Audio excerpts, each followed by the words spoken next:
Hello, I am swinging by to make sure that you aren't letting your negative thought patterns run the show. Hi, my name is Kate Johnston.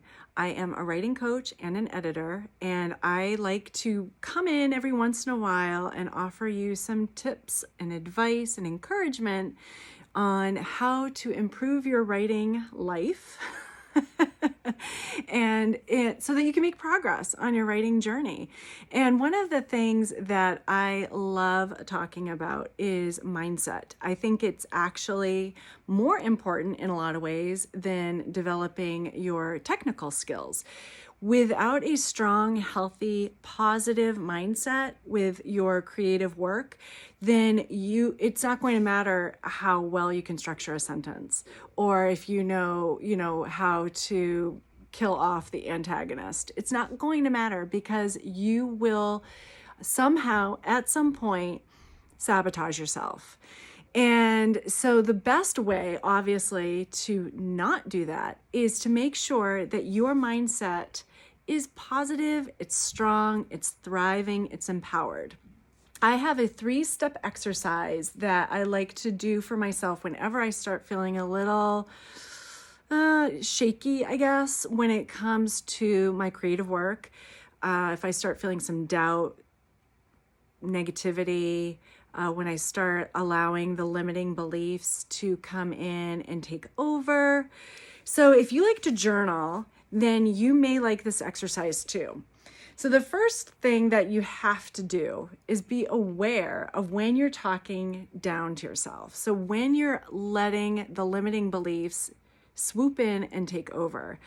And this is going to take some practice for sure, because a lot of our limiting beliefs, the negative self-talk, we're not even aware of. We've been doing it for so long that it's just part of, it's just like part of the environment. It doesn't stand out. So tracking your thoughts, tracking, how you talk to yourself is important, and that does take practice. So once you get the hang of that, then you want to start picking out the times that you are letting a limiting belief or a negative thought swoop in. And right now, you just want to observe it. You just want to kind of identify it, observe it, and write it down so that you don't forget it. Did you know that the average human has about 60,000 thoughts a day? So if you're thinking negatively, the majority of those thoughts, then you can probably imagine why your day doesn't go so well. So what you want to be doing is you want to be shifting the thoughts from negative to positive, which you can do. It's all a matter of your mindset. So figure out what your negative thoughts are, figuring out what your limiting beliefs are, writing them down, and taking note of them. Do it for like a week if you can, and you'll find a nice list of lovely thoughts.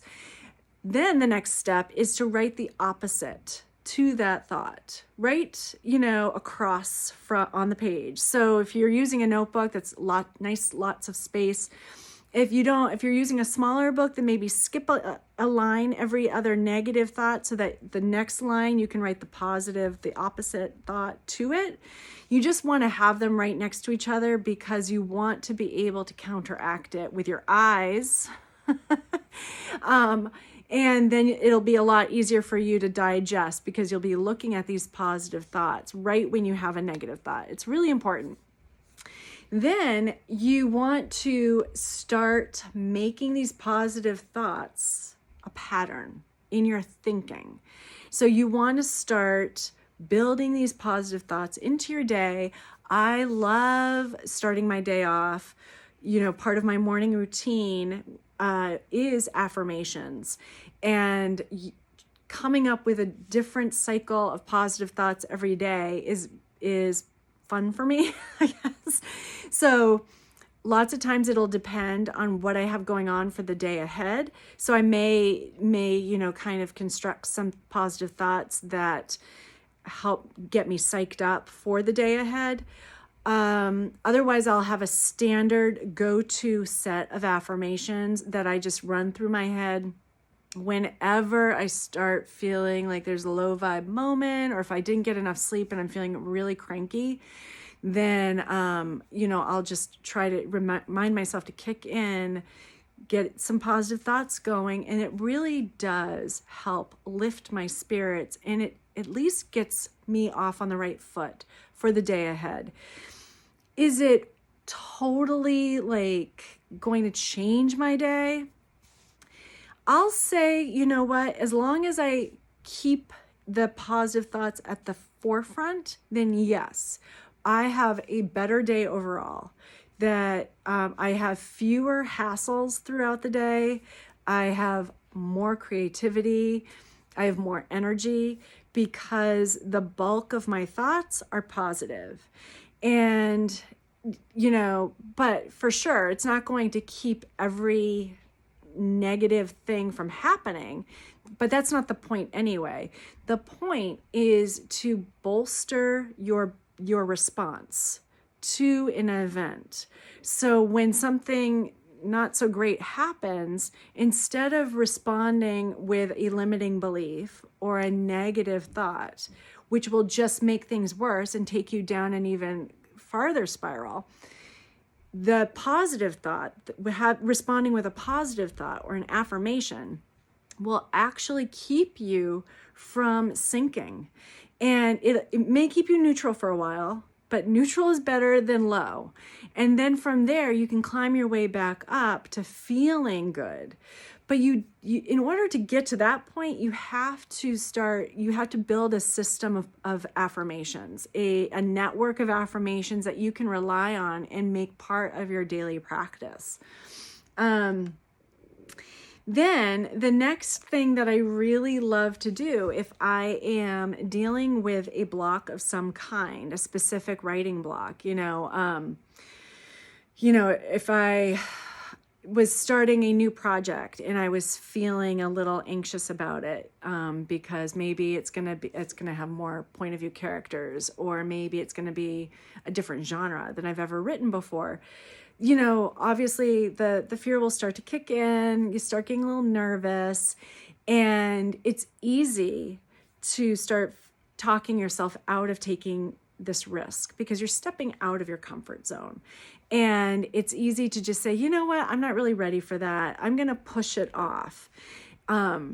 So one thing that I try to do instead of pushing it off, is I write in my calendar within the next 30 days, because I can visualize a lot within 30 days. It's harder for me to visualize what I'm going to be doing over the next 6 months because my life is pretty chaotic.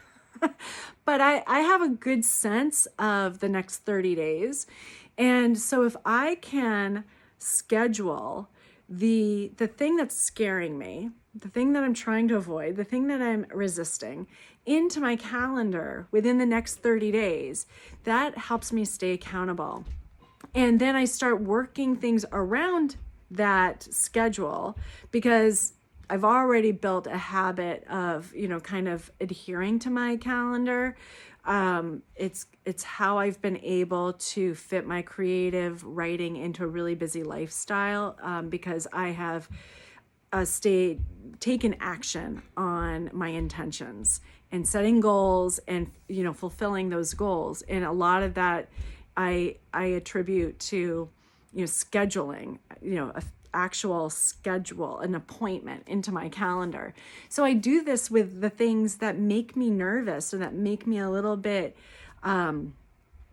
scared, I guess, when I think that I might try to resist it, avoid it, push it out. This stops me from doing that.